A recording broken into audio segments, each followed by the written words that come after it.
गुरु नानक जी और मक्का से जुड़ी एक कहानी है जो हम में से ज्यादातर लोगों ने कभी न कभी सुनी ही होगी। कहानी ये है कि उन्होंने अपनी शक्ति से पवित्र काबा को घुमा दिया था। सुनने में ये एक बहुत बड़ा चमत्कार लगता है ना? कई लोग इसे आस्था की एक मिसाल मानते हैं। लेकिन अगर हम इस कहानी को सिर्फ आस्था से नहीं बल्कि इतिहास और तर्क की कसौटी पर भी परखें तो आज हम इसी दिलचस्प दावे की गहराई से पड़ताल करने वाले हैं। तो सवाल यही उठता है कि क्या ये वाकई में एक चमत्कार था, एक ऐसी घटना जो दुनिया के सारे नियमों को ताक पर रख दे, या फिर इस कहानी के पीछे कोई बहुत गहरा संदेश, कोई रूपक छपा हुआ है जिसे समझने के लिए हमें कहानी के शब्दों से कहीं आगे जाना होगा। चलिए मिलकर इस रहस्य से पर्दा उठाते हैं। अपनी इस पड़ताल को सही ढंग से आगे बढ़ाने के लिए हम इसे कुछ हिस्सों में देखेंगे। सबसे पहले हम उस मशहूर दावे को समझेंगे, फिर देखेंगे कि ऐतिहासिक सबूत इस बारे में क्या कहते हैं, कहानी का असली सोर्स क्या है ये जानेंगे, फिर विज्ञान और तर्क की कसौटी पर इसे परखेंगे, और आखिर में इस कहानी के असली यानी प्रतीकात्मक अर्थ को खोजने की कोशिश करेंगे। तो कहानी कुछ इस तरह से सुनाई जाती है कि जब गुरु नानक देव जी अपनी यात्राओं के दौरान मक्का पहुंचे तो वो थककर काबा की तरफ पैर करके लेट गए। वहां एक काजी ने जब ये देखा तो वो बहुत नाराज हुआ। उसने गुरु नानक जी को टोका और कहा कि आप खुदा के घर की तरफ पैर करके सो रहे हैं। इस पर गुरु नानक जी ने बड़े शांत भाव से जवाब दिया, तो फिर मेरे पैर उस दिशा में कर दो जहां खुदा ना हो। और कहते हैं कि जैसे ही काजी ने उनके पैर घुमाए, पूरा काबा भी उसी दिशा में घूम गया। चलिए अब जरा एक जासूस की तरह सोचना शुरू करते हैं। अगर कोई इतनी बड़ी, इतनी असाधारण घटना जैसे कि इस्लाम की सबसे पवित्र इमारत का घूम जाना सच में हुई होती तो क्या उस दौर के इतिहास में इसकी कोई गूंज नहीं सुनाई देती? क्या किसी ने कहीं पर इसके बारे में कुछ भी नहीं लिखा होता? हमारा पहला सवाल यही है, सबूत कहां है?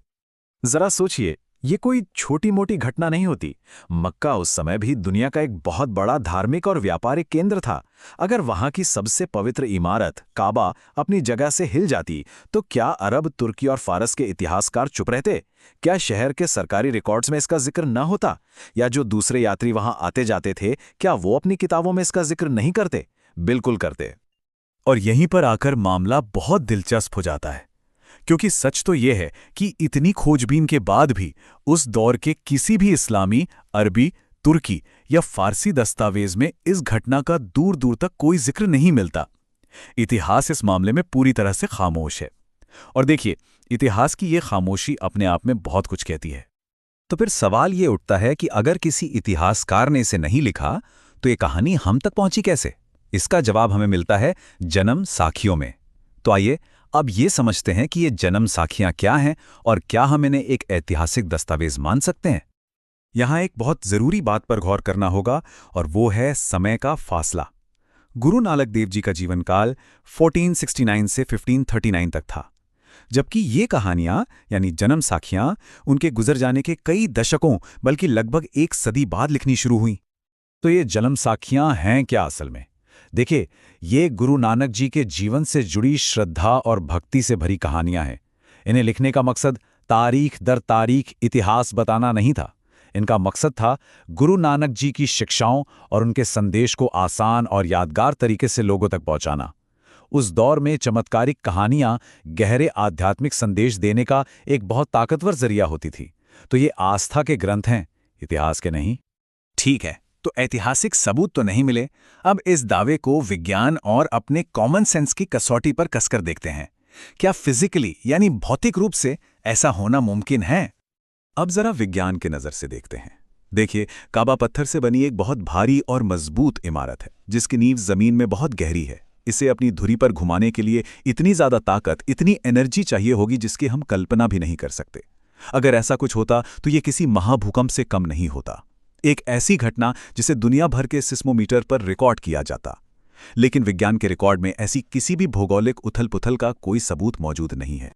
तो अब तक की हमारी जांच का नतीजा क्या है? चलिए देखते हैं। ऐतिहासिक रिकॉर्ड नहीं मिला, उस समय का कोई चश्मदीद गवाह वो भी नहीं मिला, कोई वैज्ञानिक सबूत बिल्कुल नहीं।